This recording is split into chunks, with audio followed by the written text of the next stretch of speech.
Irmãos, bom dia, paz do Senhor Jesus. Amém?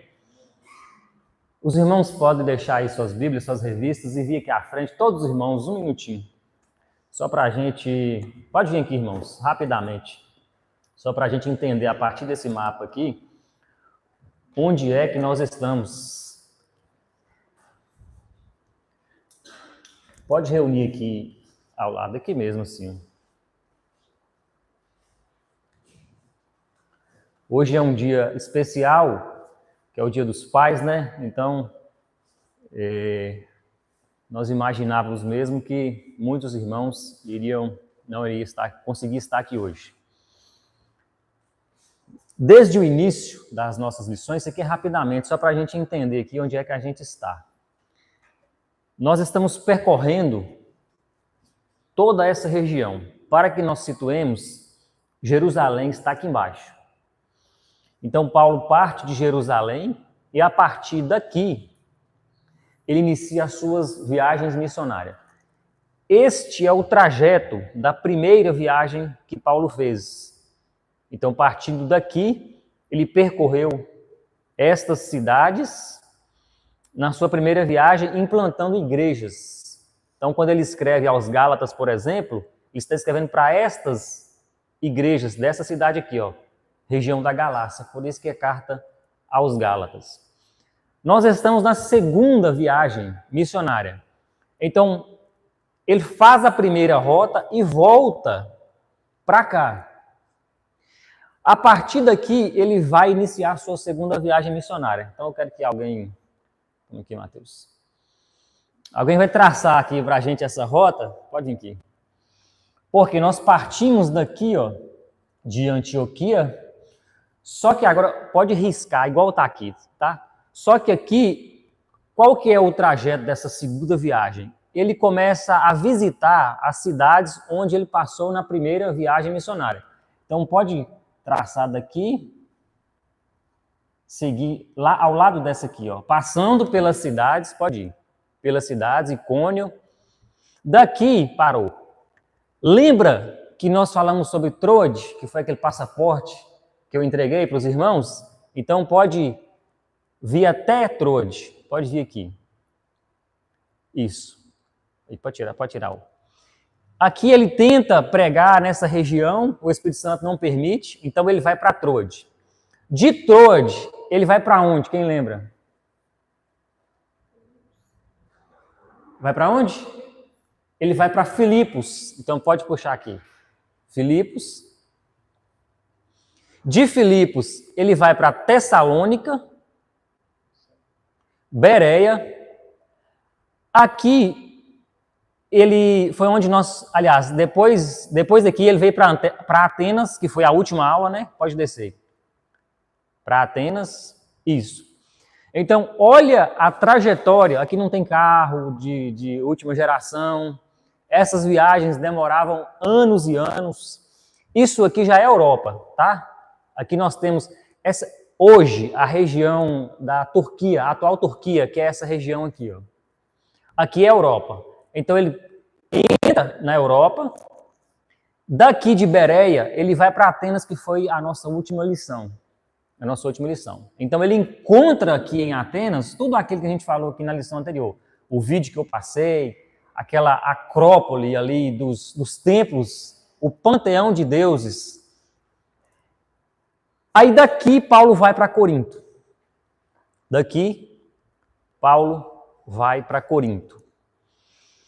Esta é uma das cidades mais importantes de todo o Império Romano. Então, uma é Éfeso. Corinto, inclusive, é mais importante do que Atenas aqui nesse período. Então, é só para os irmãos situarem onde nós estamos aqui nessa trajetória. E esta viagem, ela continua.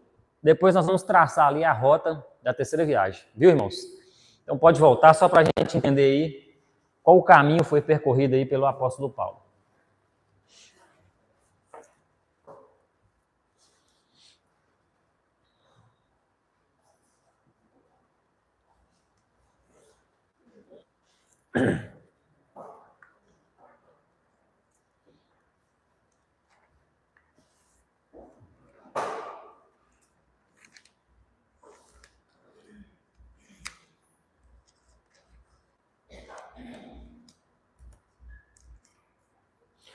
Toda essa trajetória, ela está narrada de Atos capítulo 15 em diante.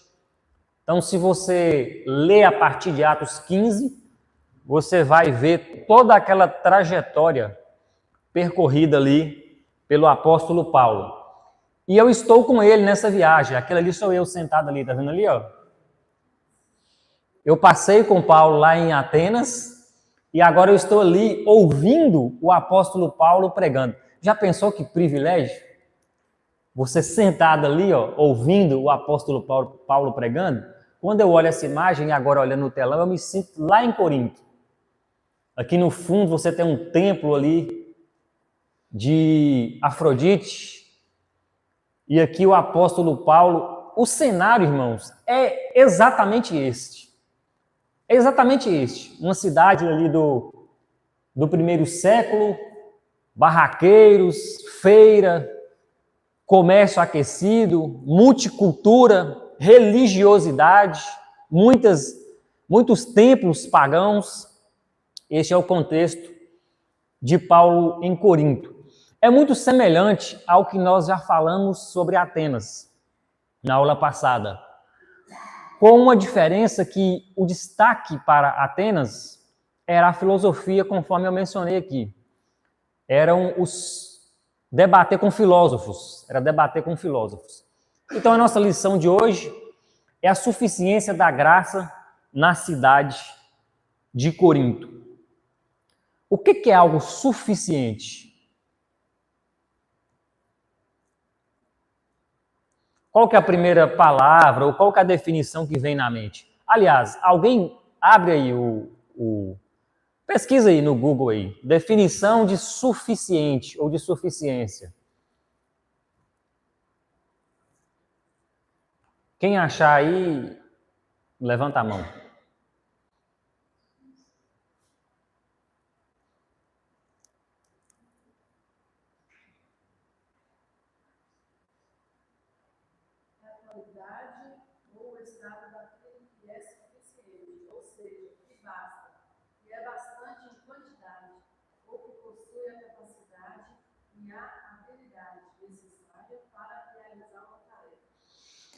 A qualidade daquilo que basta.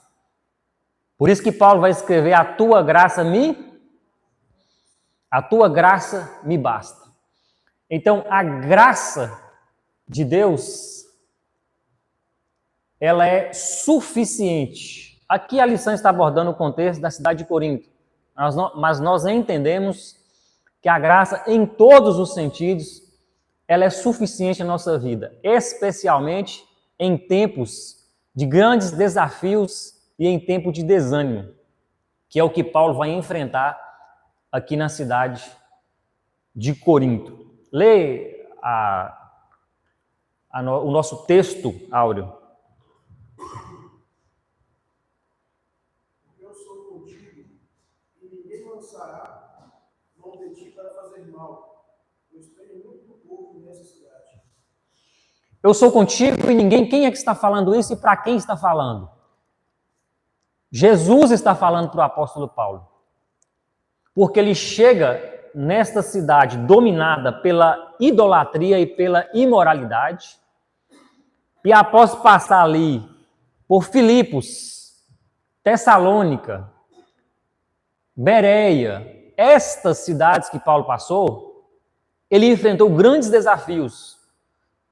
E na primeira viagem também, ele foi apedrejado, dado como morto.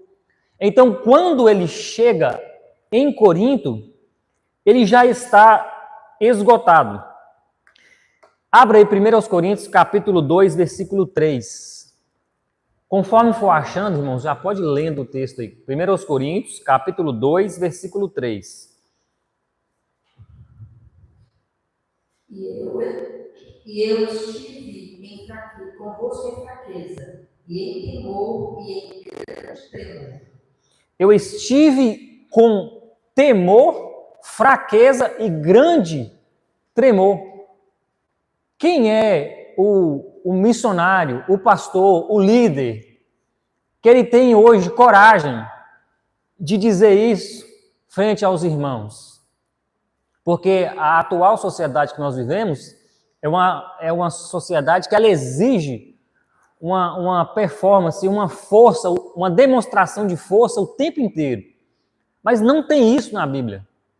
Nós estamos falando do maior nome do cristianismo. É claro que depois de Cristo. E aqui ele está dizendo que ele foi em fraqueza, em temor e em tremor. Olha a afirmação que Paulo faz quando ele vai ter com os irmãos em Corinto. Aí Cristo aparece para ele e fala três coisas. Não tenha medo, fale e não se cale. Não tenha medo, fale e não se cale.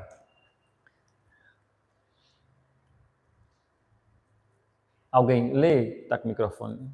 A graça de Deus é suficiente para sustentar o crente em meio às adversidades. A graça de Deus é suficiente. É o que ele diz em 2 Coríntios, capítulo 12, versículo 9, que foi o texto que eu mencionei aqui. A tua graça me basta, porque o teu poder se aperfeiçoa na fraqueza.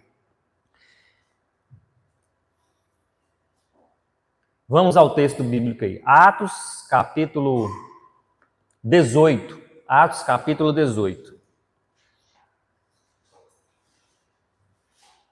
Depois disso, partiu Paulo de Atenas e chegou a Corinto. E achando um certo judeu por nome Áquila, natural do Ponto, que havia pouco tinha vindo da Itália, e Priscila sua mulher, pois Cláudio tinha mandado que todos os judeus saíssem de Roma, se ajuntou com eles, e como era do mesmo ofício, ficou com eles e trabalhava, pois tinham por ofício fazer tendas. E todos os sábados disputava na sinagoga e convencia a judeus gregos. Quando Silas e Timóteo desceram da Macedônia, foi Paulo impulsionado pela palavra, testificando aos judeus que Jesus era o Cristo. Mas, resistindo e blasfemando eles, sacudiu as vestes e disse-lhes: o vosso sangue seja sobre a vossa cabeça. Eu estou limpo e desde agora parto para os gentios. E saindo dali, entrou em casa de um homem chamado Tito Justo, que servia a Deus e cuja casa estava junto da sinagoga. E Cristo, o principal da sinagoga, creu no Senhor com toda a sua casa. Também muitos dos coríntios, ouvindo-o, creram e foram batizados. E disse o Senhor em visão a Paulo: não temas, mas fala e não te cales, porque eu sou contigo e ninguém lançará mão de ti para te fazer mal. Pois tenho muito povo nessa cidade. E ficou ali 1 ano e 6 meses, ensinando entre eles a palavra de Deus.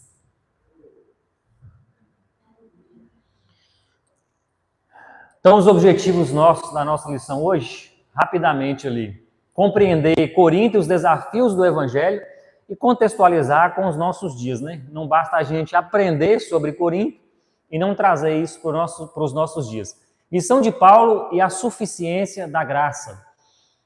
Sobre a graça de Deus diante dos desafios da vida cristã. Então, nosso primeiro ponto, Paulo chega em Corinto. Quem está acompanhando pela revista, então pode acompanhar aqui pelo slide.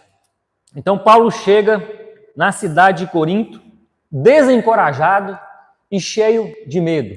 Até falei com mãe aqui que eu queria fazer um link com as cartas, mas hoje a gente vai ser bem rápido na lição, para não demorar muito.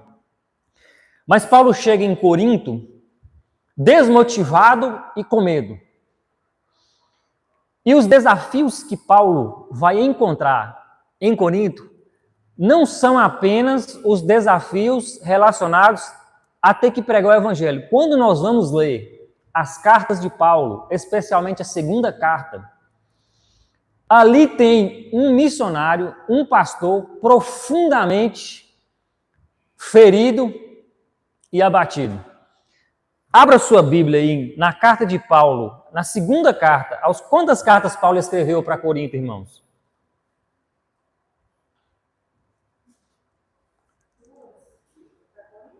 Para a igreja de Corinto.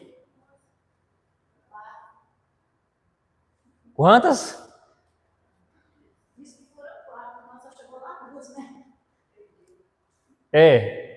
Tem mais de duas. Paulo mesmo, ele diz isso. Na primeira carta, ou na carta que eu escrevi a vocês, só que essa carta nós não temos ela. Ou tem menção a outras cartas, foram escritas àquela igreja, mas nós não temos menção. Registrada, que faz parte do cano, tem 2 cartas, mas ele escreveu mais de 2. Segunda carta de Paulo aos Coríntios, 10:10.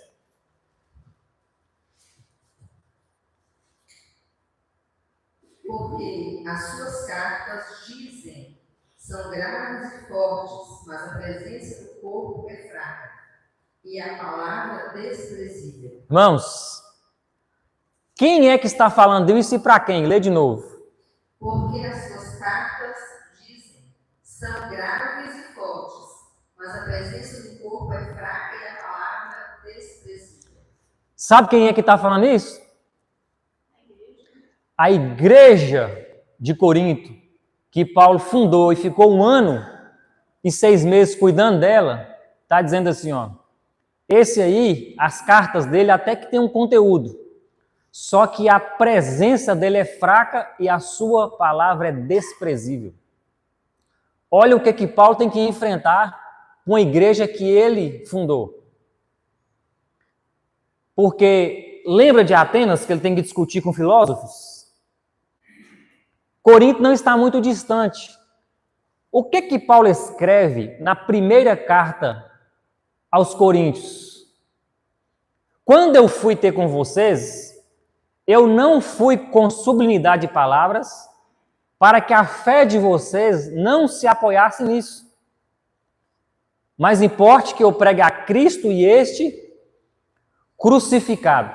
Paulo acaba de ter uma experiência em Atenas, de discutir com filósofos, de entrar no mundo grego da filosofia, dali ele parte para Corinto.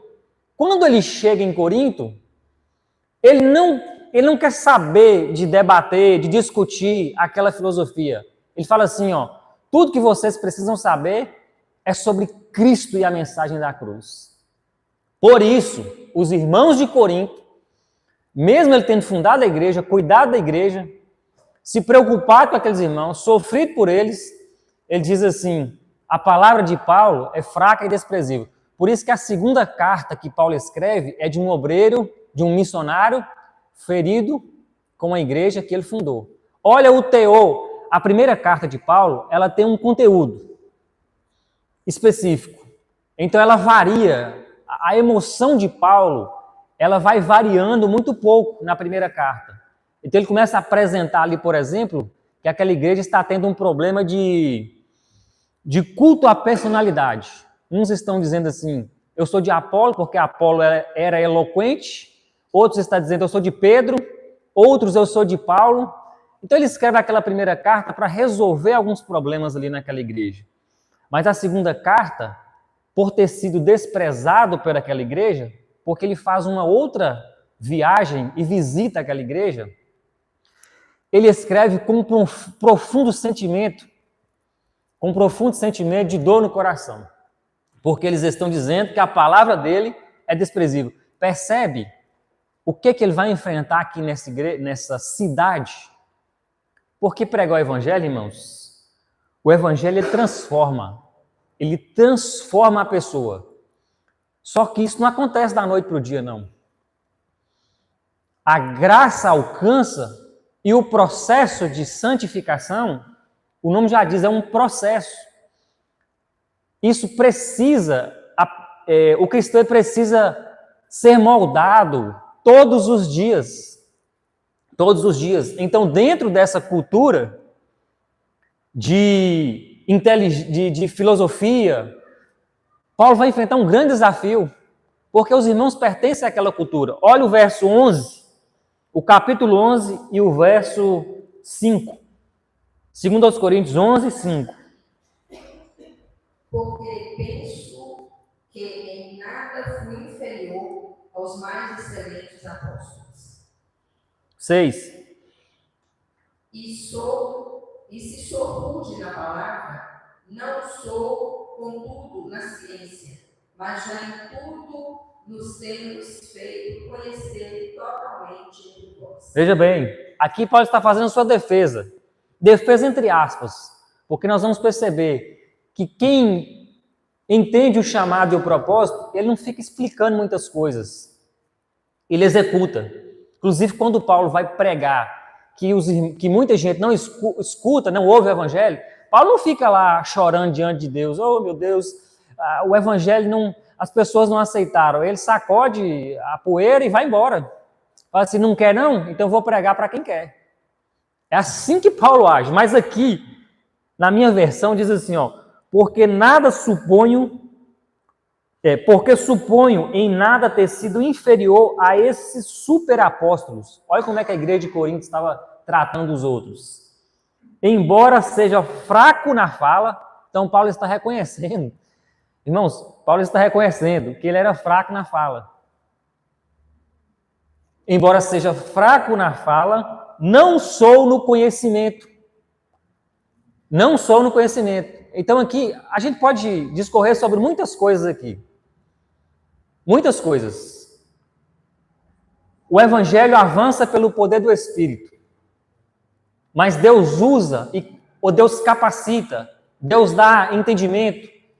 Deus usa quem tem conhecimento também. É muito comum, por exemplo, nos nossos dias, exaltar a falta de conhecimento. Quando se refere ao contexto de pregação do evangelho, é muito comum a gente ouvir, não sabe falar, não sabe ler nem escrever, mas é cheio do Espírito Santo. Faz esse contraste para supor que quem tem muito conhecimento não é. E a palavra não tem... Paulo está dizendo assim, ó, eu sou fraco na palavra, mas eu tenho muito conhecimento, eu tenho muita ciência. E era cheio do Espírito Santo. Quer ver um exercício rápido aqui? Pensa aí num pastor, num pregador, em alguém que você gosta aí da... Eu tenho alguns que eu gosto de ouvir. Gosto muito de Eliseu Rodrigues e de vários outros. Pensa em algum aí que você gosta de ouvir. Algum pregador do Brasil, por exemplo. Um grande pregador, uma grande pregadora que você gosta de ouvir. Hernandes Dias Lopes. Gosto muito também. Muito. Quem mais? Helena Raquel. Quem mais? Só mais dois aqui. Pastor Lucinho Barreto. Quem mais? Só mais um. Só mais um. Eu gosto aí, eu vou citar então, pastor Juliano Fraga. O que esses pastores ou o que esses pregadores têm em comum? Dentro do assunto que nós estamos trabalhando. Entenda que eu estou apresentando os desafios que Paulo encontrou na igreja, na cidade de Corinto, inclusive com os irmãos, que estava dizendo que a presença dele era fraca. O que eles têm em comum? Todos esses que nós citamos, ou que você pensou aí, todos eles são formados em teologia, filosofia, psicologia, têm livros escritos, todos eles são de muito conhecimento.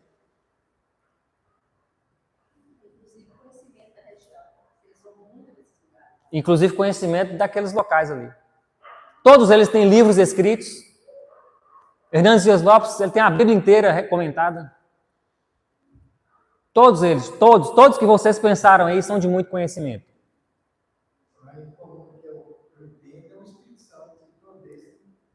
Essa é a segunda parte que eu vou mencionar. E todos eles, podemos dizer que são cheios do Espírito Santo. Então, uma coisa não anula a outra. O Espírito Santo, ele usa quem tem muito conhecimento e usa quem não tem conhecimento nenhum, porque isso não é requisito. Mas, às vezes, nós queremos colocar isso para justificar a falta de ambição por ler a palavra, de estudo, como se quem tem conhecimento não fosse cheio do Espírito Santo. E não tem isso. Então, quando a gente vai assistir, quem é que a gente assiste? Alguém que tem muito conhecimento. Quer ver uma coisa? Por que você tem uma Bíblia aí hoje? Foi alguém sem conhecimento que traduziu essa Bíblia aí? Foi alguém extremamente erudito que traduziu essa Bíblia para nós hoje, que estivéssemos lá. A própria revista, a própria lição, quem produz ela? Lê o histórico de quem produz. E perceba que eu não estou exaltando aqui em momento nenhum quem tem muito conhecimento. Não é isso. Eu só estou querendo fazer esse contraponto de que o Espírito que usa, que capacita quem não tem conhecimento, e de que essa pessoa ganha pessoas para Cristo, o Espírito Santo age através da vida dela, porque o Espírito Santo não precisa disso, mas ele também usa quem tem conhecimento. Então, o desafio que Paulo encontra na cidade de Corinto, um dos desafios é lidar com os próprios irmãos. Corinto, riqueza material e miséria espiritual. Corinto, ela é uma cidade. No tempo de Paulo, ela já não era tão importante quanto foi. Por isso que eu falo que o tempo é curto. Mas a gente precisa entender. Corinto, ela é destruída 140 anos antes de Cristo pelos romanos quando eles conquistam a Grécia. Irmãos, lembram da visão de Daniel? Isso aqui tem tudo a ver. Lembra da visão de Daniel? Da visão de Daniel não, da visão do rei que Daniel interpreta? Ele vê o quê? Uma estátua. Essa estátua ela tem cabeça de ouro, peito e ombro de prata, o ventre, coxa de bronze e os pés de ferro. Então, o que é isso? Isso aí está explicado. Isso aí está explicado pela história. Ali você tem representando 4 reinos. Então, você tem o reino da Babilônia, de cima para baixo. O reino dos Medo-Persas, o reino da Grécia e o reino de Roma. Quando Daniel tem aquela interpretação, é isso que está acontecendo. Por isso que eu estou sempre mencionando o período interbíblico de 400, 450 anos, porque é ali que acontece essa história. Então, a Babilônia conquista Judá, o povo é levado cativo, os irmãos lembram dessa história, não lembram? Pois bem, logo em seguida, os Medo-Persas conquistam a Babilônia. Depois que os Medo-Persas começam a sucumbir, a Grécia conquista os Medo-Persas. Agora vem o Império Romano e conquista a Grécia. Conquista a Grécia. Alexandre o Grande. Quem já ouviu falar de Alexandre o Grande? Já tinha morrido, o reino é dividido por 4 imperadores. Então Roma conquista essa cidade de Corinto, que era uma cidade grega. Então a cultura de Corinto é aquela mesma cultura de filosofia grega. 140 anos antes de Cristo, Roma conquista Corinto, destrói a cidade e depois reconstrói essa cidade 40 anos antes de Cristo. Então ela já não tem mais tanta importância como tinha no período dos gregos, mas ainda assim é uma das cidades mais importantes do Império Grego Romano. Um dos maiores centros econômicos do mundo romano. Então, junto com Éfeso, Corinto tem essa importância. Só que é uma cidade de profunda decadência moral.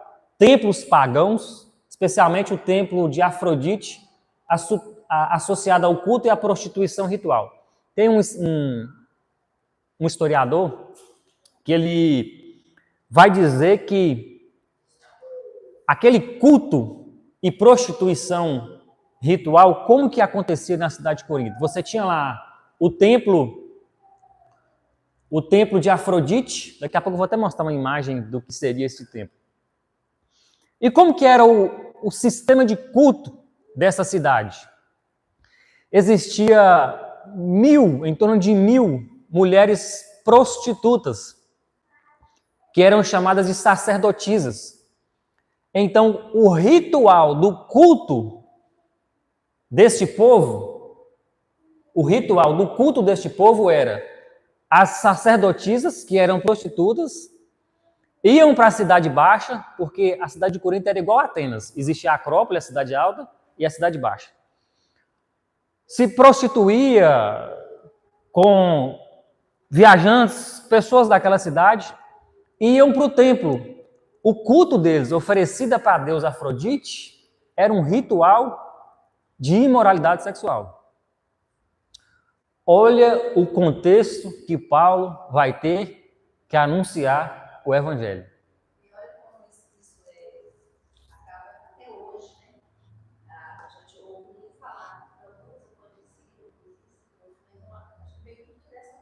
Tudo é decorrente dessa Afrodite, a deusa de quê? Até hoje, afrodisíaco, a deusa do sexo, do amor. Isto é muito diferente hoje nos nossos dias. Irmãos, é porque a gente não tem noção das coisas que acontecem no mundo, inclusive no Brasil. A gente não tem noção das coisas que acontecem. É só dar uma pesquisada aí. Não tem diferença. A gente olha para isso aqui e acha que isso aqui está no passado. O culto, a prostituição, a imoralidade sexual. Não tem diferença.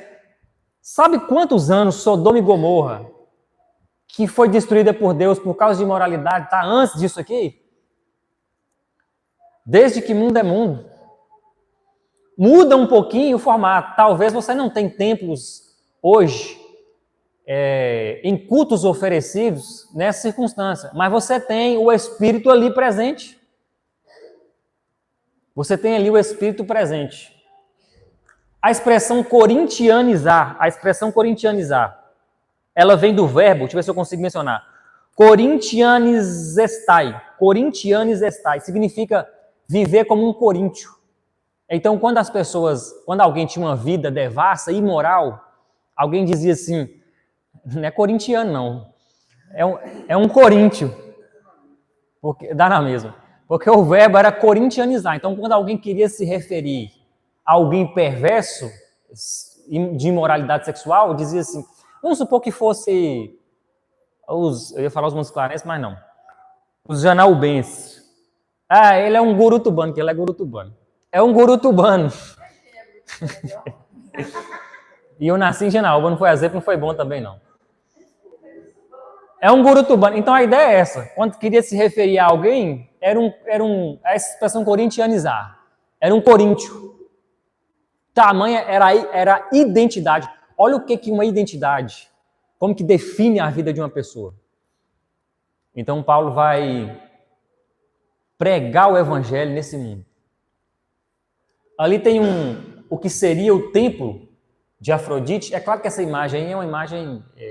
não existe mais lá o templo, só existem as ruínas do templo. Mas esta é uma imagem do que seria o templo de Afrodite, o principal templo. Tinha outros, tinha Apolo, tinha outros deuses, mas o principal é aquele ali. Atualmente, este aí é o lugar onde funcionava o templo de Afrodite. Percebe que é semelhante à Acrópole de Atenas? É sempre uma parte alta, onde estão os templos, tá vendo? Então toda essa ruína aqui, ó, eram templos, né? Edificados a vários deuses. E era ali que aconteciam os rituais, os cultos com a imoralidade sexual.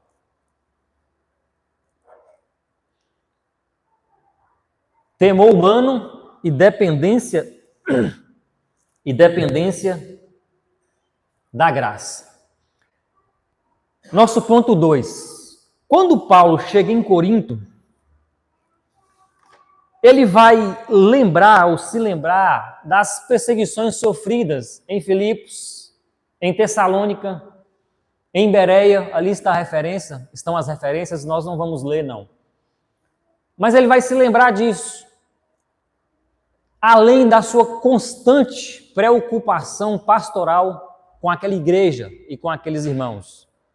Porque além de fundar uma igreja, de pregar o evangelho, de ganhar irmãos para Cristo, tem que haver a preocupação de discipulado com aqueles irmãos, de ensino com aqueles irmãos.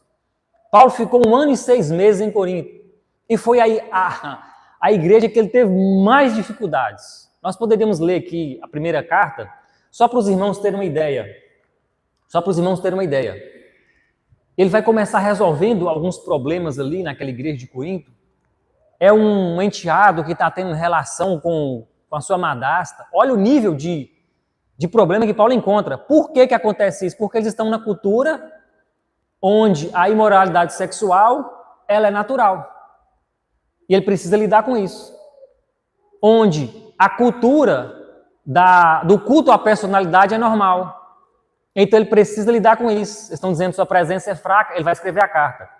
Se os irmãos lerem a primeira carta de Paulo escrita a esta igreja, do capítulo 1 até o capítulo 10, no capítulo 1, do primeiro versículo ao versículo 10, então no capítulo 1, do primeiro versículo ao 10, antes de entrar nos problemas específicos, porque ele vai dizer assim mais para frente assim, ó, a família de Chloe me avisou que está tendo divisão entre vocês.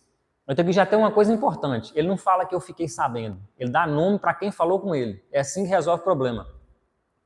Porque se ele fala assim, irmãos, eu fiquei sabendo que está tendo uma bagunça aí pronto, aí ele arrumou um problema maior ainda na igreja. Mas ele fala assim, ó, quem me disse foi a família da irmã Chloe. Ela me disse que está tendo divisões entre vocês. De confiança. A família de Chloe me disse que está tendo divisões entre vocês.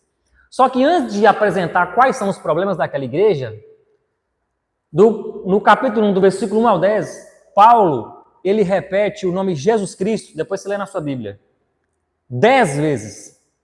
É um Jesus Cristo para cada versículo. Sabe o que Paulo está querendo dizer com isso? Existe um nome pelo qual nós devemos estar reunidos. Então não é o nome de Paulo, não é o nome de Apolo, não é o nome de Pedro, é o nome de Jesus Cristo. Então ele se roga, irmãos, pela graça de Jesus Cristo, por nosso Senhor Jesus Cristo, o nosso Senhor Jesus Cristo. Então ele está implicitamente dizendo assim, antes de vocês quererem discutir questões de sabedoria humana, antes de qualquer coisa, o nosso foco e o nosso alvo é Jesus Cristo. O nosso foco é Cristo. O nosso alvo é Cristo. Ele vai mencionando o nome Jesus Cristo ali várias vezes. Então, uma constante preocupação pastoral com estas igrejas, porque ele precisa discipular. Porque essa igreja estava tendo problema.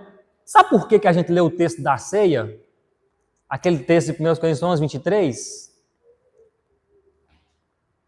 Toda ceia a gente lê aquele texto todinho ali, de participar indignamente. Tudo isso está se referindo ao contexto da divisão que tem naquela igreja. Por isso que ele diz, esperai uns pelos outros. Quem come e bebe sem discernir o corpo, ele está discipulando aqueles irmãos. Eles estão indo para o culto, levando, e a ceia não era igual é hoje. Era uma ceia. Era um jantar. Era um banquete. Era como se fosse uma ceia de Natal que a gente faz. Só que tem irmãos que têm mais condições, que levam muita coisa. Mas tem irmãos que têm menos condições. Então, aqueles que têm mais condições, que levam muita coisa, ele quer ir, montar a ceia, se assentar, comer e não preocupa com o irmão. O que Paulo está dizendo, ele está apresentando um princípio de fundamental.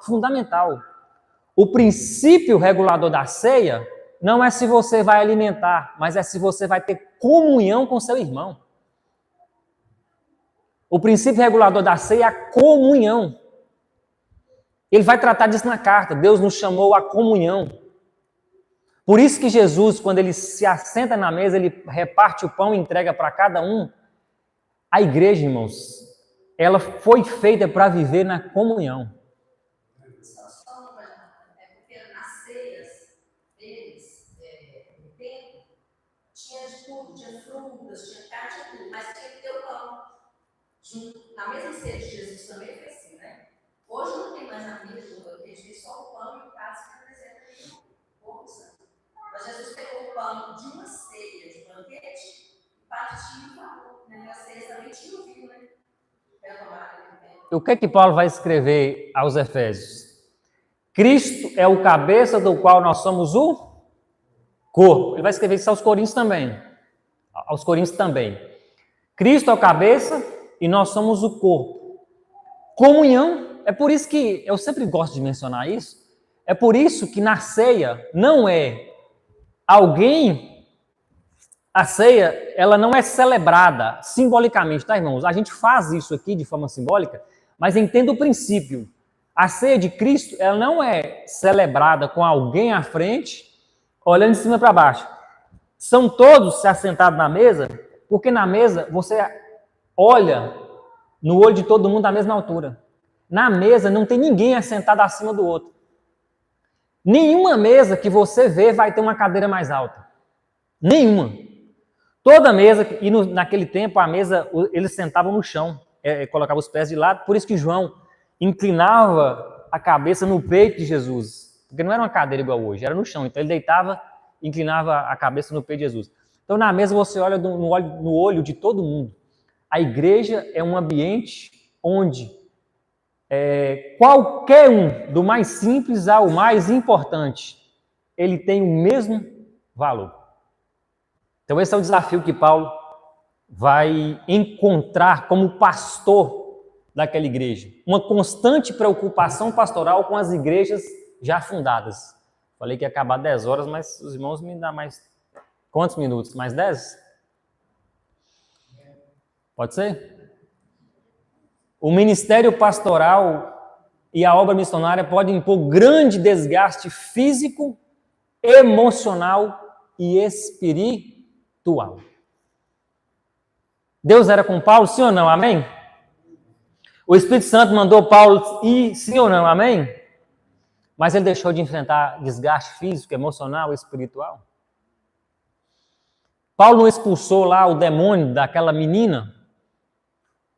Ele não realizou milagres com o Espírito Santo na vida dele, mas ele teve desafios, perseguições. Depois que Jesus aparece e fortalece ele, as perseguições acabam. Ele continua a ter lutas, perseguições e grandes desafios. É por isso que o tema da nossa lição é a dependência da graça de Deus.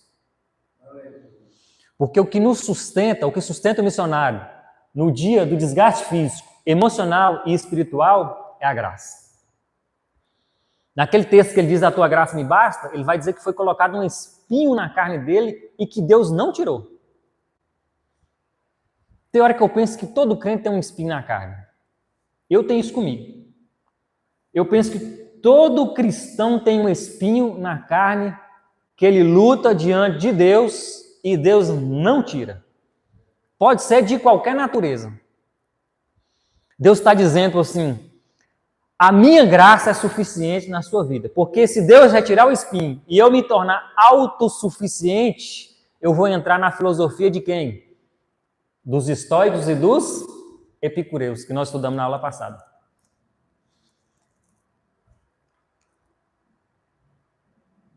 E esse desgaste físico de Paulo, além das viagens cansativas, das vigílias de oração e os momentos em pé, em praças, entregando, discutindo, tinham de que ele sofria agressões físicas.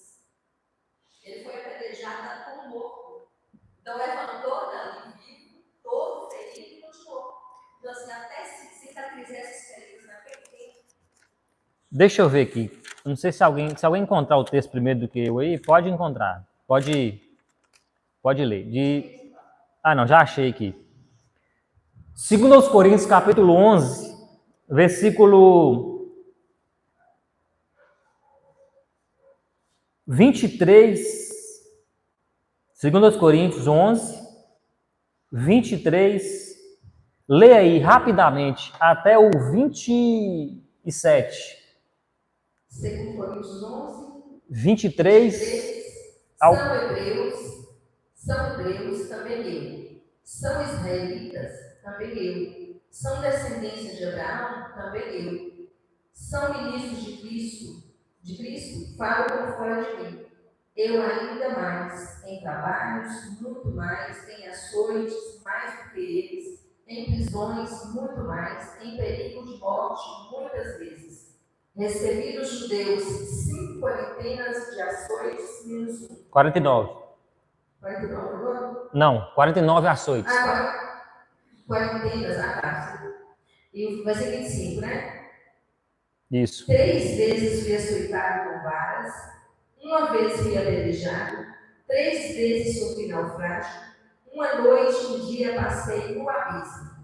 Em viagens, muitas vezes, em perigos de rios, em perigos de salteadores, em perigos dos da minha nação, em perigos dos gentios, em perigos na cidade, em perigos no deserto, em perigos no mar, em perigo entre os falsos irmãos. Em trabalhos e fadiga, em vigílias muitas vezes, em fome e sede, em jejum muitas vezes, em frio e nudez. Solta aí. Deu para listar aí? É igual o Valdomiro, né? Vixe, eu esqueci que está transmitindo. Nós estamos ao vivo ali, viu, irmãos? Deu para listar aí o que Paulo passou? Fomes, perigo, nudez, açoites, 49 chibatadas, dado como morto. Olha o que ele vai descrever aí. Olha o tanto de coisa que ele passou. O início do ministério e a oposição na sinagoga. Então, a partir do versículo...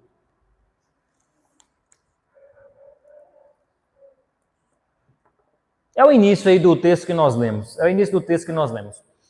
Quando Paulo chega em Corinto, ele inicia sua obra como de costume, ou a pregação, na sinagoga. Toda cidade que ele vai, ele inicia a sua pregação na sinagoga. Quando chega lá, ele encontra um casal de judeus expulsos de Roma pelo decreto do imperador Cláudio.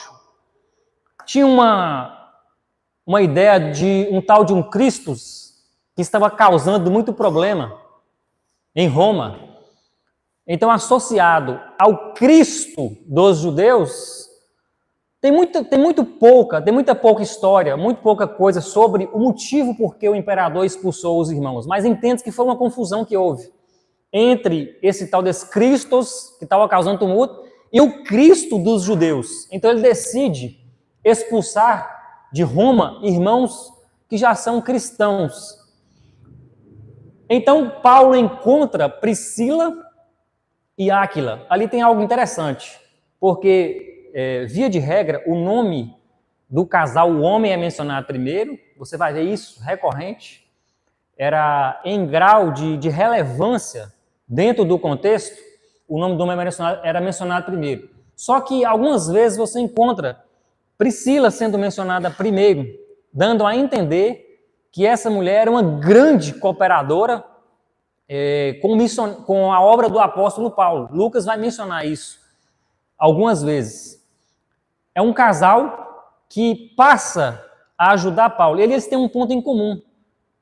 Eles trabalham com o quê? Quem sabe? Eles trabalham com tendas. Então, não é com contendas, não. Eles trabalham com tendas, não. Eles trabalham com fabricação de tendas. Se falar de contenda na igreja de Corinto, aí arruma problema. Paulo, mais para frente, quando ele vai escrever essa carta aos Coríntios, ele fala que ele não quis ser pesado com os irmãos. O que ele está querendo dizer? Que ele fala que ele tem o direito de viver da contribuição daqueles irmãos. Ele vai escrever isso de forma muito clara. Quem prega o evangelho, que viva do evangelho. Mas ele fala assim, para não ser pesado para os irmãos, então ele vai trabalhar. Porque também a cultura judaica, todo judeu tinha que ter uma profissão. Então ele vai fabricar tendas, durante o dia ele está trabalhando no sol quente, de noite ele está pregando na sinagoga. Trabalha e prega na sinagoga. Esse casal, Priscila e Áquila, são fabricantes de tendas, então eles encontram ali um ponto em comum e começam a trabalhar juntos. Crescente oposição judaica o impede de continuar na sinagoga. Então ele encontra uma grande resistência, que é aí que ele menciona aquele texto que ele sacode a poeira. Lembra quando Jesus orientou os discípulos? Se não te receber numa cidade, o que tem que fazer? Sacudir a poeira? Então Paulo não ficava dando muita moral para quem não queria, não. Porque é um tal de, eu fiquei aqui e ninguém veio me visitar. Quantas pessoas você visitou na sua vida cristã? Já reparou que às vezes a gente tem 30 anos de igreja e aí fica testando para ver se alguém vai lembrar. Eu vou ficar um mês aqui, quer ver se alguém vai lembrar de mim. Para que isso? Eu fiquei e ninguém me visitou. Ok, e quantas pessoas que você percebeu que não estava vindo à igreja e que você foi visitar? Sabe o que acontece? A igreja madura, cristãos maduros, ele para de exigir direitos e começa a assumir responsabilidade. Essa igreja de Corinto é extremamente imatura.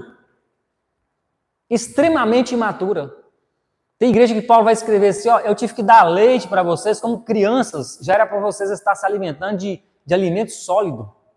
Mas vocês estão com birrinha, ao invés de estar indo, anunciando, pregando.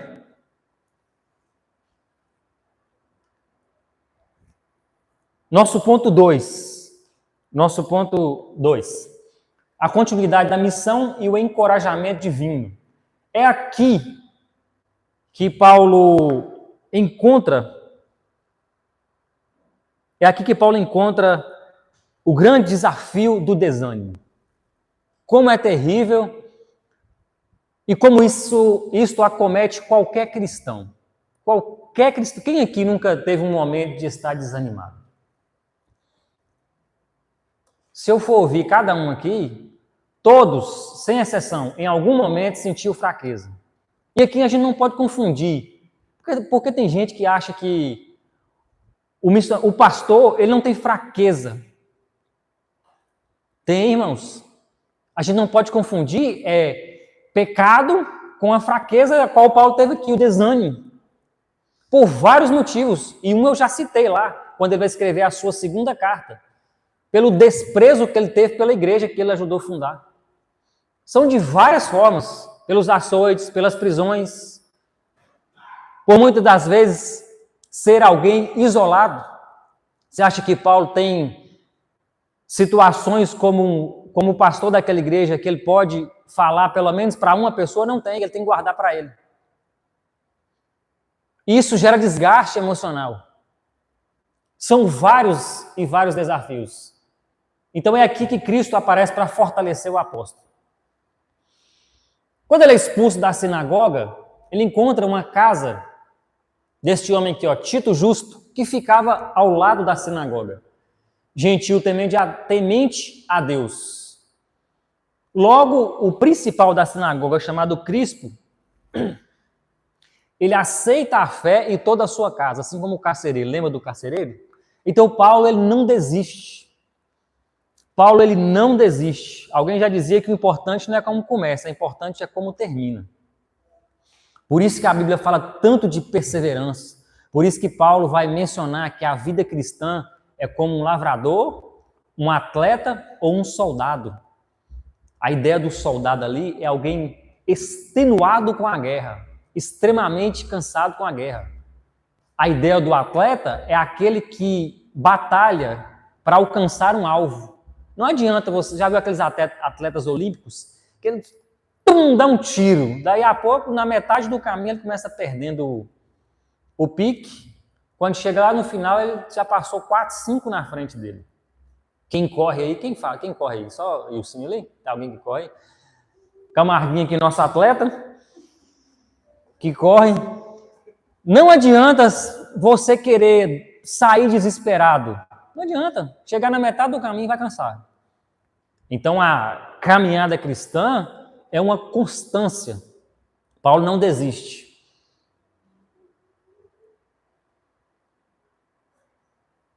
Após vem a palavra que fortalece. O peso espiritual da cidade, peso espiritual, hostilidade crescente, fragiliza o apóstolo emocionalmente.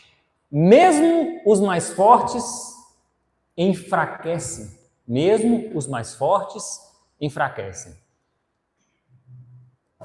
Se eu perguntar aqui hoje, agora nessa manhã, com todos nós que estamos aqui, certamente vai ter alguém com grandes temores e tremores internos.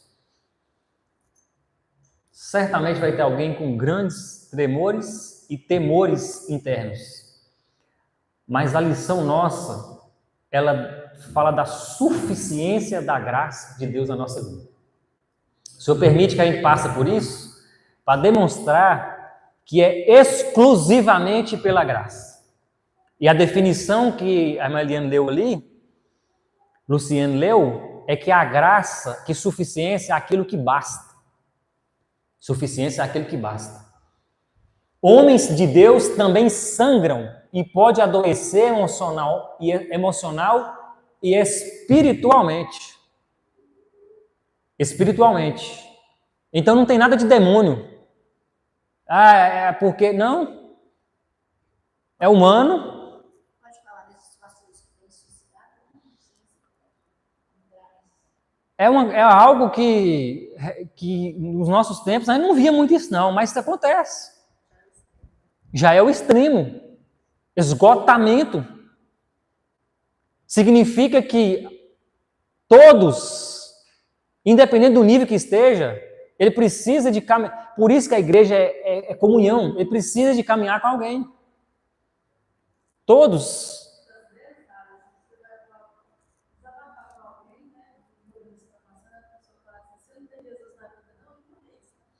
Pensa um negócio desse. Paulo não tinha Jesus na vida, não? Lembra o que aconteceu com Elias? O que Elias sentiu? Quando ele estava na caverna, o que ele sentiu? Quem lembra aí? Medo também, mas o que mais? Alguém falou aí. Desejo de morrer. Sabe o que ele tinha acabado de fazer? Ele tinha orado e Deus tinha mandado fogo do céu. Depois disso, ele foge para uma caverna e ele tem desejo de morrer. É um homem de Deus. Eu não vou lembrar aqui qual que é o texto, de 2 aos Coríntios, da segunda carta, mas Paulo fala a mesma coisa. Ele diz assim, a luta travada interna minha é tão grande que eu pensei, eu senti até... É porque ela não fala, não menciona a expressão morrer, mas o entendimento do que ele está dizendo é isso. Depois eu vou procurar esse texto. O desespero, o desgaste emocional era tão grande, porque eu senti vontade a ponto de morrer. Então você tem Elias, você tem Paulo. Como que alguém vai dizer que quem passa por problemas é alguém que não tem Jesus? Isso é demonstração da suficiência, da graça de Deus nas nossas vidas. E nos reerguendo todos os dias. Se alguém achar o texto, eu queria muito achar esse texto, de 2 aos Coríntios.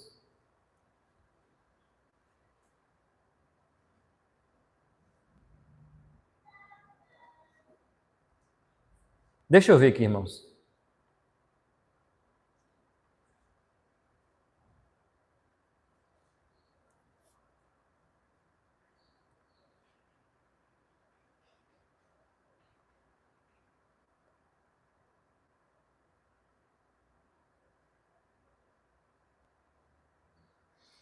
Eu não vou achar aqui, não.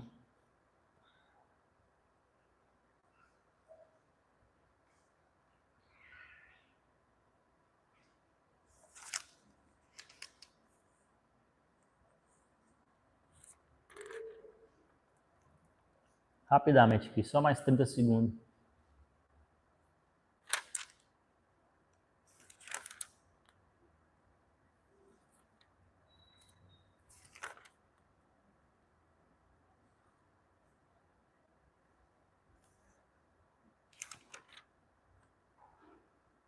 Eu não vou lembrar do texto, não. Depois eu procuro e mando lá. Mas Paulo vai dizer algo nesse sentido, que ele sempre deseja. Aí entra a suficiência da graça e a perseverante. Graça suficiente, perseverança e transição. A experiência do apóstolo ensina que sentir medo não é sinal de fracasso espiritual, mas de oportunidade para experimentar a graça divina. Aquilo que eu já mencionei, que a fidelidade de Paulo não o livraria de novos conflitos. Mesmo diante de tudo isso, ele enfrentaria novos desafios, inclusive com a própria vida.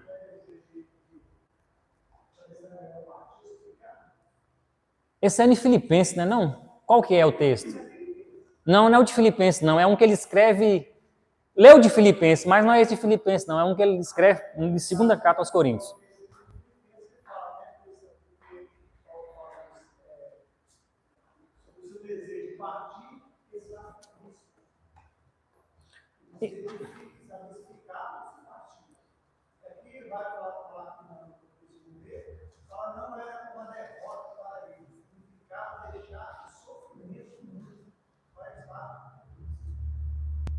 Então, esse aí é o texto. Esse é o texto de Filipenses. Que ele já está ali preso em Roma, já na sua última... Já está perto de partir. Então ele menciona isso aí. Eu tenho o desejo de estar com Cristo, mas quero ficar com vocês.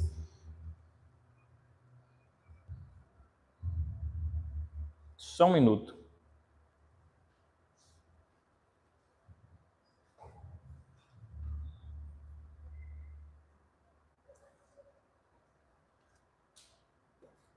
Eu esqueci de anotar esse texto e eu queria muito mencioná-lo.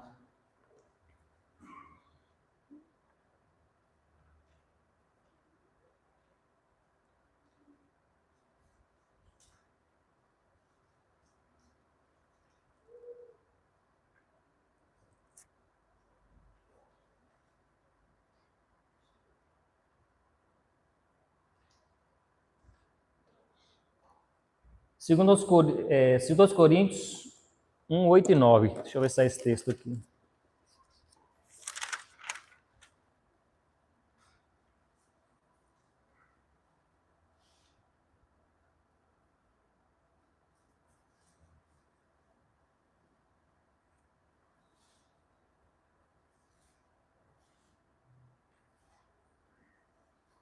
Ainda não é esse texto, mas eu vou procurar. Esse texto aqui diz assim, ó, porque não queremos, irmãos, que vocês fiquem sem saber que tipo de tribulação não sobreveio na província da Ásia. Foi algo acima das nossas forças, a ponto de perdermos a esperança até da própria vida. De fato, tivemos em nós mesmos a sentença de morte, para que não confiássemos em nós mesmos, e sim no Deus que ressuscita os mortos. Paulo está dizendo que eles teve nele mesmo a sentença de morte, desistir da própria vida para que a graça de Deus fosse visível na vida dele suficiente. Irmãos, vamos encerrar aqui, já passei do tempo que eu falei que ia estar ali, mas o nosso último tópico, Paulo, ele é levado após pregar o evangelho na cidade de Corinto, ele é levado diante do procônsul da Acaia. A Acaia é uma região e Corinto é a capital. Então ele é levado diante de Gálio. E ali pesa uma acusação contra ele, ensinar contrariamente à lei. Então pegam Paulo, leva diante do procônsul e diz que ele está ensinando contrariamente à lei. Se fosse contrariamente à lei romana, certamente o procônsul teria tomado alguma providência. Mas como eles estavam provavelmente se referindo à lei dos judeus, então a ação do procônsul é rejeitar a denúncia. Então ele não se importa muito, sem saber que aqui ele está contribuindo com aquilo que Jesus tinha acabado de falar para Paulo. Pregue nessa cidade, porque ninguém fará dano algum ou mal algum a você. Então Deus também usa os ímpios. Lembra do rei Ciro? Era um rei pagão e o texto diz que ele foi usado pelo Senhor. Era um rei pagão, para permitir que Neemias voltasse para reconstruir o templo. Deus usou a autoridade civil para preservar a obra missionária. Esse Gálio aqui é irmão de um filósofo chamado Sêneca, um grande filósofo desse tempo aí. Quando o povo vê, só para concluir a história, para não ficar as pontas soltas, quando o povo vê que o procônsul não condena Paulo, então ele pega o líder da sinagoga chamado Sóstenes e o espanca. É interessante porque se os irmãos lerem, qual que era o nome do líder da sinagoga no texto que nós lemos? Não era Sóstenes, Não sei se os irmãos perceberam, lá no capítulo, no versículo Atos 18. Isso. Atos 18.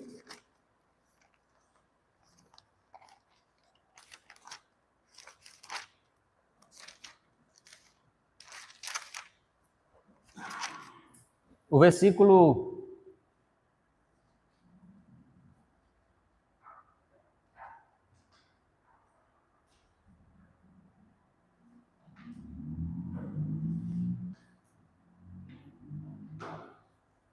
Crispo. Percebe no 18:8 que o líder da sinagoga chama Crispo? E aí fala que Crispo converteu, creu no Senhor, converteu. Aqui fala que o líder da sinagoga, no verso 17, é Sóstenes. Então aqui pode ter acontecido duas coisas. Ou Crispo converteu e agora não é mais o líder da sinagoga, e esse homem chamado Sóstenes passou a ser o líder, ou pode ser o mesmo Crispo, que teve o seu nome, como era de costume, mudado. Lá em 1 Coríntios, Paulo vai saudar Sóstenes quando ele vai escrever a carta. É citado como irmão em Cristo e sugere uma possível conversão. E o nosso último ponto aí, a suficiência da graça na experiência de Paulo. Fragilidades, pressões, oposição. Aprendeu que o poder divino se aperfeiçoa na fraqueza. Paulo aprendeu que pregar o evangelho, que está em Cristo, nunca foi ausência de lutas, pelo contrário. Às vezes haverá mais luta, mas tudo isso é para demonstrar a suficiência da graça de Deus. Esse texto tão citado e tão mencionado, quando você se sentir desanimado, irmão, fraco, quando você sentir que você nunca é bom o suficiente, quando você sentir que você nunca está fazendo o suficiente, você tem essa sensação de que você está sempre devendo, você tem aquela sensação de que por mais que você venha à igreja, que você faz a obra, você tem aquela sensação de que você nunca faz o que deveria ter sido feito, você nunca alcança a excelência que você acha que tem que alcançar, você pensa que você está sempre em débito. Aí você lê este texto aqui, ó. Pega a sua Bíblia e vai lá e lê esse texto aqui, ó. 2 Coríntios, capítulo 12, versículo 9.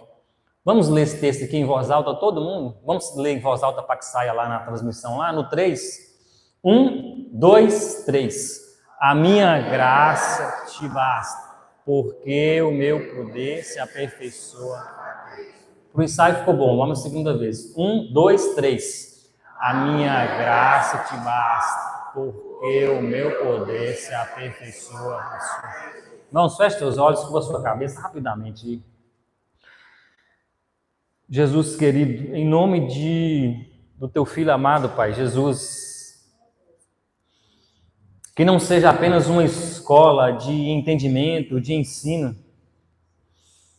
mas que se estiver um irmão aqui, Pai, com profundas lutas interiores, desafios interiores, cansaço espiritual e emocional, que o Teu Espírito Santo vá ao encontro deste coração agora e ecoa nesta mente, neste coração, que a Tua graça é suficiente. Que a Tua graça, ela traz vida, ânimo novo, renovo. Que a Tua graça, ela vivifica aquele que está abatido e cansado. Que esta palavra possa permanecer em nosso coração, que a Tua graça nos basta, que a Tua graça nos é suficiente. Porque o Teu poder, o Teu soberano poder, ele vai sendo aperfeiçoado na nossa fraqueza, no nosso desânimo, no nosso desgaste espiritual. É lá que o Senhor Jesus está agindo e nos fortalecendo. Nós te damos graças em nome de Jesus. Amém. As crianças.